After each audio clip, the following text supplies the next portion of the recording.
more information that I want to get out there.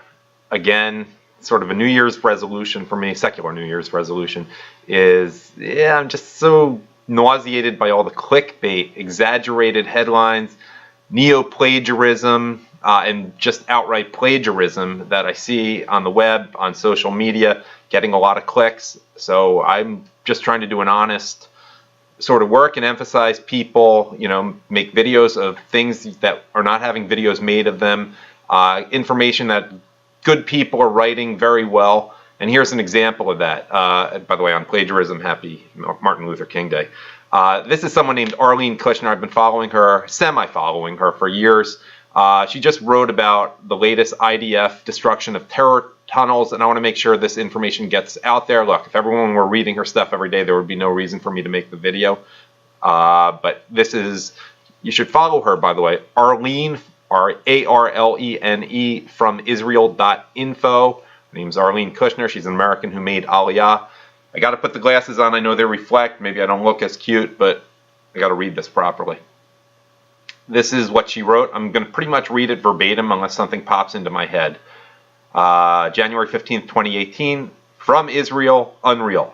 On Saturday night, the IDF destroyed yet another tunnel running from Gaza into Israel. I'll try to put pictures up there as relevant. This one originated at Rafah, at Gaza's border with Egypt, and ran some 600 meters into Israel. It was constructed by Hamas, not Islamic Jihad. Reports identified it as different in construction from most of the other tunnels we have dealt with. The tunnel was, quote, unreal for a couple of reasons. The first is because it ran under the Kerem Shalom crossing between Israel and Gaza. This is the crossing utilized by as many as 800 trucks per day.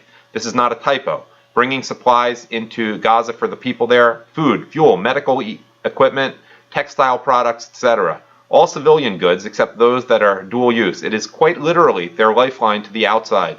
Now, by jeopardizing that lifeline, Hamas has once again demonstrated its total indifference to the welfare of the people. There is speculation that Hamas thought Israel would never anticipate a tunnel in this location. Israel identified it via a combination of advanced technology and intelligence. Not only did this tunnel run under the crossing, it also ran under diesel and gas pipelines feeding into Gaza. And she has another subsection. Again, I'm just reading this from Arlene from Israel.info. I guess it would be more official if I went into like RSBN, right side broadcasting mode, and had a graphic of a globe scrolling by me in the back. Yeah, I'm mocking them a little bit.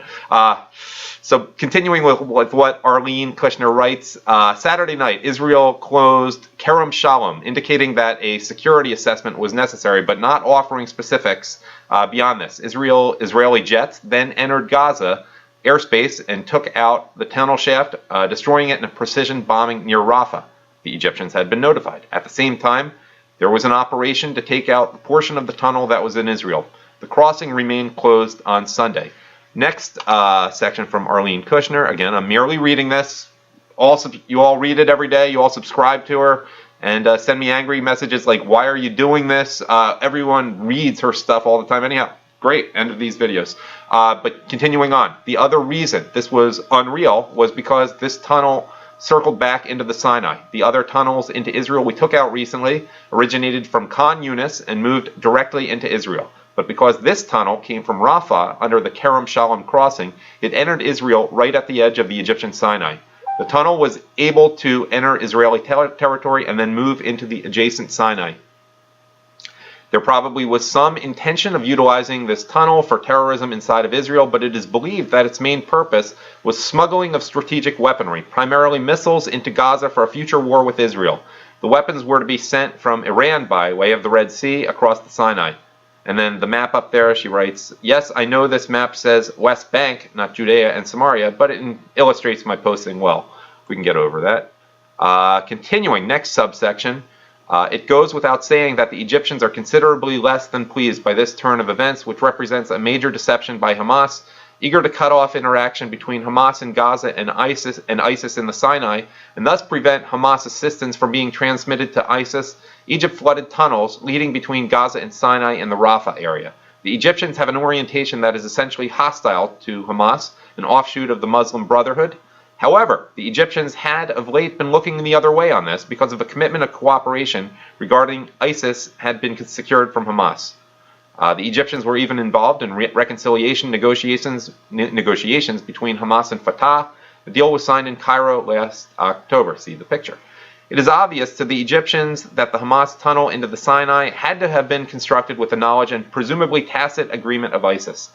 It's a good guess, then, that the Egyptian stance toward Hamas is about to change significantly. Continuing on, next subsection. At the same time, it is eminently clear to Hamas that their premier weapon, the terror tunnel, is being systematically shut down by Israel. With the destruction of this last tunnel, they have lost a significant asset. Coordinator of the government's activities in the territories, COGAT, Major General Yoav Mordechai, declared in Arabic to an Arabic satellite TV station yesterday that it is, quote, Israeli genius, end quote, that came up with a solution to the tunnels. Yet there continues to be a mixed opinion by analysts as to what the next Hamas move will be. Some project a Hamas attack soon in order to utilize whatever tunnels still remain before they are all discovered and dismantled by Israel.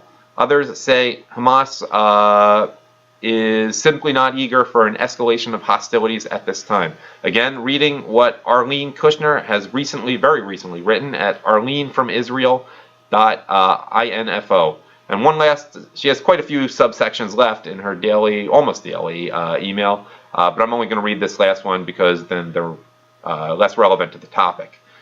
Before leaving the subject of Hamas, I share this. I recently wrote about signs that the moribund Hamas-Fatah reconciliation could yet be revived by a new Hamas position. Reports had surfaced indicating that Hamas had reversed itself and would be ready to surrender its considerable weapons cache to the control of the PA in exchange for a leadership role in the PLO. But now this appears less likely. The PLO has called off, I think she means, typo, meeting of the heads of all its factions to discuss the best response to Trump's recognition of Jerusalem as Israel's capital. Hamas, though not a member, was invited but declined to come. The statement put out by Hamas declaring continuing commitment to unity said that, quote, the conditions under which the committee will be held will not enable it to carry out a comprehensive and reasonable and responsible political review and will prevent decisions that reach the level of our aspirations, end quote. A partial explanation, Hamas wanted the meeting outside of PA territory because of unease about Israel intervention. The meeting began Sunday night in Ramallah. And that's pretty much all of the relevant posts here. You should follow her, Arlene from Israel. Arlene is spelled A-R-L-E-N-E, arlenefromisrael.info. Arlene Kushner does good work. And that's about all I think I need to put on a video here.